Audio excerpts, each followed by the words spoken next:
It's already halfway through the year and we're starting from scratch. By completing SBCs, playing matches, and competing in FUT Champs, we're going to build the best ultimate team that we can in the time available. Welcome to my FIFA 17 halftime Road to Glory. That's right, ladies and gentlemen, welcome back to another episode of the halftime Road to Glory, episode number 14, coming to you guys today. And before we get started, I just want to say thank you for all the love and support you left on the last video. Of course, with a pool like team of, not team, just Red 96 Messi. Yeah, of course it attracted some thumbs up and some new viewers. So thank you guys for smashing thumbs up and sharing the love around.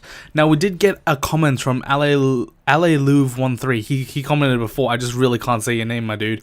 And he suggested that could we give some longer clips instead of just all the goals? Can we give some longer clips to see how a lot of the higher tier players actually play within FIFA? And of course, my dude, anything for anyone who comments down below, just recommend some stuff. Of course, I'll give you guys some clips and I'll show you how these guys are performing for me in FIFA, what they feel like, and how they play, because that's really important when you're trying to go and determine what players you really want to have within your team. It's really important to know how they play and how they feel.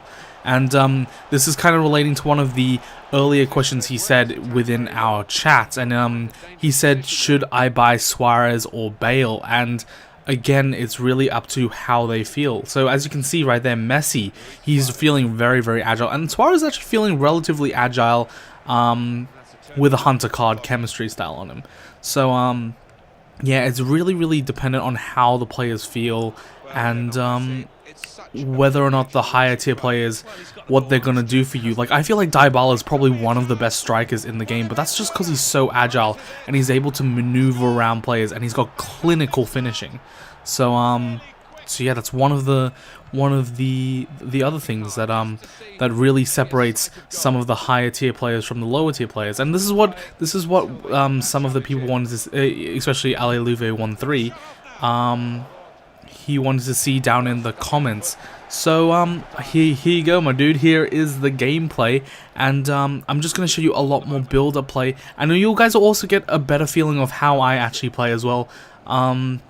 I do like to kind of, my game style, I would say, in my opinion, is a lot of passing and scoop turns, some ball rolls, some LTRT dribbling. I like to incorporate a lot of different things, try to make it a bit more unpredictable for my opponents to read. Although in the 40 games, you will notice that your gameplay is going to be becoming a bit more predictable. And I do like to take long shots. Long shots are pretty integral to my gameplay, because if you get into the right position, it ends up with a goal. But here, as you can see, Suarez, he's able to just have the strength and the spacing to just kind of body off and then lay a ball over to Dybala, and Dybala is able to squeeze. And one of the things I realized, oh, by the way, here, this is a great goal by Messi and Suarez. And as I said, Suarez, he is so good as a striker when he plays off people, because yeah, just for the fact that he's able to body off people and he can take the ball away and just do absolute work with it. And he's such a clinical striker as well, so that's what makes him so very good. And I would say he's probably one of the upper tier strikers within FIFA this year, to be honest, in my opinion. However, guys, as I was saying before, before I interrupted myself, really, and the issue that I found with this weekend was I really didn't want to play with the BPL team, because Messi and Suarez and all that sort of stuff was just way too fun to play with. You know what I'm saying? When you get those higher tier players, you just want to play with them constantly, and you don't want to play with Mane and Musa and all that sort of stuff. So I think coming into the next weekend league, we really have to address that, to make me play more consistently, because I was just subbing in Suarez and Messi at halftime just so I could get. And what a nice play there from Dybala! Like, I gotta give it to him. That was a great play. Just held up the ball, waited for the defender to commit, and then just walked straight past him, slotted past the keeper to make it 5-2.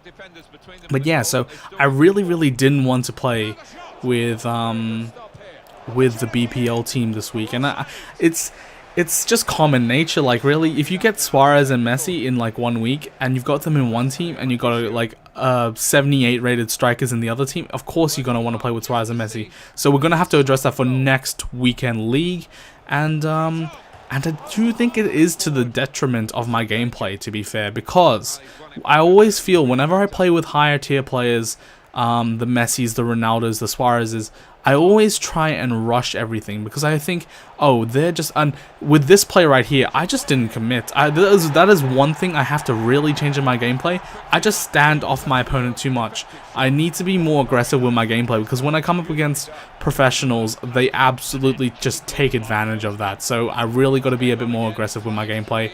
But as I was saying before, I think it really is a downfall to my gameplay when I play with the higher tier players because I become more reliant on their skills and their abilities. Like, I'll be more reliant on Messi's long shots here, for example, and it's a great long shot. It's going top bins, and Courtois is able to pull out a massive save. But that could have been an opportunity where I threaded a through ball through to Dybala, and Dybala has an easy tap in. Like, so I've really just got to slow down and step back with my team, and play the same way I was playing before I got these cards, because I noticed the same thing on my PlayStation account. I got the 94 Suarez from the SBC, and then I bought Ronaldo and Messi along with him, and I was just rushing everything, and I went from 31 wins in 1 week down to 25, and the reason for that was I was just rushing. I wasn't playing my gameplay. I wasn't playing how I felt with the team I had before, and that was my downfall. So I really got to address that when I'm coming up against coming into some more FUT Champs games. As you can see, this team right here, oh my gosh, like Pogba, that red Ibrahimovic, Heung-min Son, of course, he's an OP card, and I've been absolutely destroyed by him, but it's a shame that I can't work with him. I don't know why I can't play with Heung-min Son. Anyway, getting back on track, I reckon, because once you have the upper tier players, it really becomes a thing of how many goals can I get with these upper tier players? How many goals? It shouldn't be that. It should be, can I win this game? I don't need to rush.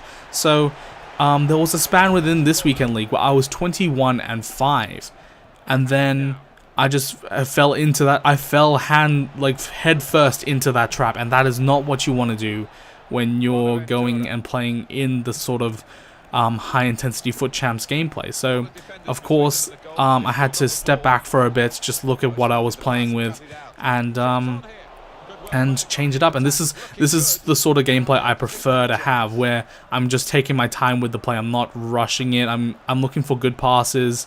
I'm trying to find an open pass right here, Dybala. And this was one of the games where you just can't score. Like, Dybala normally scores there. It should normally be a goal, in my opinion. I mean, he's pretty much point blank range, and he hits it straight at De Gea. And it was just one of these games where De Gea was having a mad one.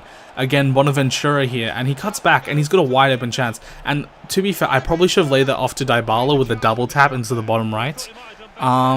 But I just didn't at the time. I was kind of frustrated because I just really couldn't score. And this is the thing that really set me off. I got really frustrated with this. How the hell does Suarez hit that into his defender and then into De Gea to make the save? It was just, oh my god, it was so frustrating. Like, you guys, I bet you guys have had these sort of games where you just can't score whatever you do. It's just one of those games where you feel like you're playing good football. You're taking your time with your passes. You're making good opportunities, and your players just miss, or the keeper's saving bloody everything, and it's just really frustrating. So yeah, I won't show you all the game clips because a lot of it was just this. But again, Messi, I'm aiming bottom right here, and he hits it straight at De Gea. It's just one of those games where no matter what you do, you cannot score. And this is pretty much the cherry on the top of the ice cream sundae. When Messi hits it off both the posts, you know that something is up.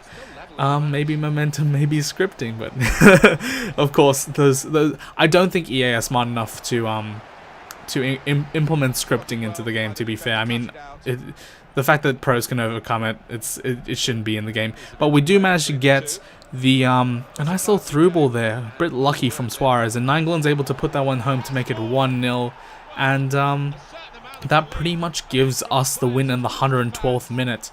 But hopefully you guys like this sort of different segment. I kind of just talked over it, told you about how my weekend is, like sort of just discussed some FIFA stuffs, and showed you some build up and some gameplay. So you have some nice little highlights. You can see how I play. I like to play a lot of possession, a lot of passing, kind of slow down with some of the things, maybe speed up. I try to be unpredictable with my play, but you never know. But as you can see on the screen, we did manage to get Elite 3, and let's just think back on that for a second. I was 21-5. That is 26 games. So with 14 games remaining, I only got 7 wins. No, 8 wins. So I got 8 wins and 6 losses. So that's barely half ratio, which is not good. So as you can see, I was in a big strut, and I had to win those last 2 games to get Elite. But we did do it, and that means we are on track for Elite 1 monthly, which is absolutely amazing. But yeah, so we really need to address that issue where we have the problem with the 2 teams. But Messi and Suarez, they've been doing so well for me. Dybala as well, he's been absolutely amazing. But let's go check out Messi's card after the games. And as you can see, we did sub Messi on for 10 of our games. So obviously 10 of the games, we probably got a rage quit with the other team or something else. But in those... So in those 30 games, in which 20 he started, he got 29 goals and 14 assists, which is absolutely insane. I am loving him, and as you can see, stupidly, I picked up Griezmann. Well, not stupidly, because I really wanted to pick up Griezmann, but I picked him up before Team of the Season was announced, so his price has actually dropped from now. But it's alright. We have we picked him up for 69,000 coins. He's 88 rated. He's going to go into our BPL team. And we also picked up Moussa Dembele for the left centre mid position. He's 6'1", medium work rates with a left foot. And he's got 2-star weak foot, but I'm not that concerned because we are going to be playing him in the left centre mid position. And he's got 4-star skill moves, which is pretty nice. And he's pretty expensive. 4.8k for a 82 rated player of centre mid at this point in the year is pretty expensive. But that is the team that how it's going to look in game. I might switch to the 4-1-2-1-2 with a defensive center mid. But yeah, so that is what we're going to do coming into the next weekend league. And as you can see, we did pick up the Gold Legends pack from the single player tournament because I really wanted to pick up these legends that are just pretty much free because all you have to do is play 4 games against like professional world class and you get a free legend. And we actually get Freddie Ljungberg in this pack, and looking at his stats, he's not that amazing of a legend. Like kind of average for a right mid. You expect more pace probably, and probably more passing, but again, it's a 7.5k pack with a free legend, so I'm not gonna really be that mad. But yeah, so that's pretty much it for the gameplay. And now let's get into a bit of a talk about FIFA 17 Team of the Season, because it was announced over the weekend, right before the man of the matches, the man of the match, Ronaldo and Pogba got announced. They announced Team of the Season for the year, obviously, for FIFA 17. And in this Team of the Season, there's 3 main things I really want to focus on. Of course, that's the Team of the Seasons. And interesting enough, Bundesliga is being voted on this year, so that's going to be very interesting. But it starts this weekend. I think it's going to be like 3 days from now when this video is posted. And on top of that, we're also getting upgrade SBCs. And Team of the Season SBCs. So obviously the Team of the Season bonus reward SBC, there's going to be 1 every week starting on Tuesday of next week.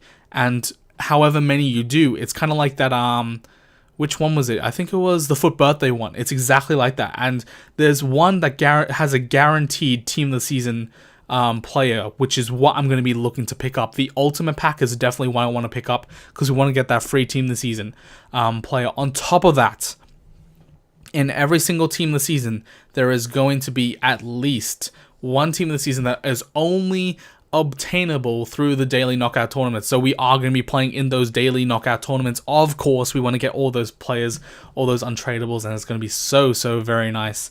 And of course, we have the most consistent SBC, the community team, I think it is, this year. So So yeah, it's going to be very, very interesting. I'm probably going to do a lot of the bronze pack method coming up into this first team of the season, because I reckon a lot of the bronze are going to be non-rares, and therefore we should be able to pack them in our bronze packs. So we're going to spend a whole bunch of coins on that, and it should be good.